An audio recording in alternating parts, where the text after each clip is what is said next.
Magandang hapon po sa inyong lahat. So ngayong hapon, meron akong i-share sa inyo na topic na pwedeng makatulong sa inyo para magkaroon kayo ng idea kung ano ba yung mga paraan para tayo kumita sa mundong ibabaw. So, alam nyo ba na merong isang author na ang author na yon ay si Robert Kiyosaki. So, si Robert Kiyosaki, siya yung author ng Rich Dad at saka Poor Dad at saka yung Chart Flow Quadrant.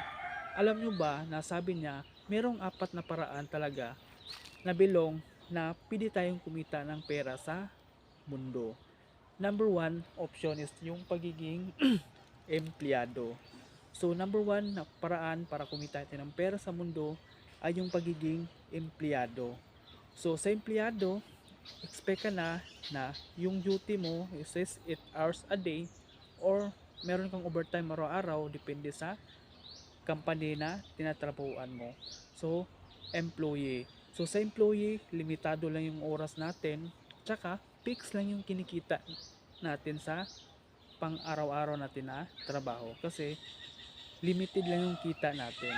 So, wala kang time freedom. Kahit minsan masama yung pakiramdam mo, minsan kailangan mo talagang pumasok pagkaya lang naman kasi wala kang choice kasi nangangamuhan tayo. So importante yung malaman mo na ang number one option is yung pagiging empleyado. Pangalawa, pwede ka maging businessman.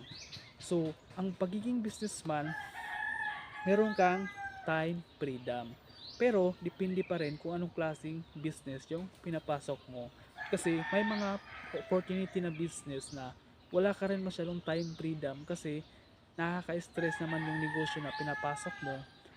Kaya depende pa rin sa business na yan kasi maraming negosyo na sobrang stress talaga na nakakasakit talaga sa ulo. So importante na alamin na natin kung ano yung pinakaiba sa ibang business.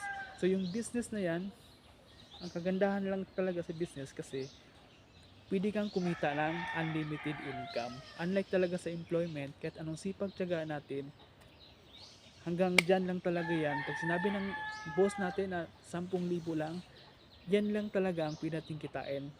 Lalaki man yan, malit lang din yung gap ng pag-increase. So, importante na sa businessman, meron kang pwedeng kitain na unlimited income. Depende sa negosyo mo. At pangatlo, yung tinatawag na self-employed. So ano ba yung self-employed? Ito po yung mga taong kumikita sa talent nila o sa skills nila. Yung mga doktor, nurse, yung engineer, yung mga tricycle driver, yung jeepney driver. So yun tinatawag yung mga dentist, nurse, ano pa yun, yun tinatawag na self-employed. At pang-apat, yung tinatawag na investor. So sino ba yung mga investor? Ito po yung mga taong naging negosyante na at kumita na ng malaki sa negosyo nila. Kaya ang ginagawa nila is nag-invest na sila ng malaking pera sa stock market o nag-invest na sila ng malaking pera na pwede sila lumago yung kita nila kasi investor na sila. Kaya na nila mag-invest ng malaking pera. Kaya yun tinatawag na investor. So importante na alam natin na mayroong 4 ways to earn money.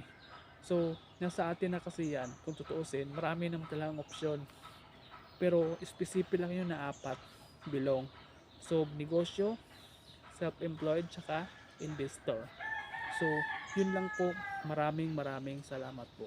Sana makatulong to na magkaroon kayo ng idea kung ano ba yung mga paraan na pwede natin gawin para kumita ng pera dito sa mundong ibabaw. So yun lang po, maraming salamat po. Thank you.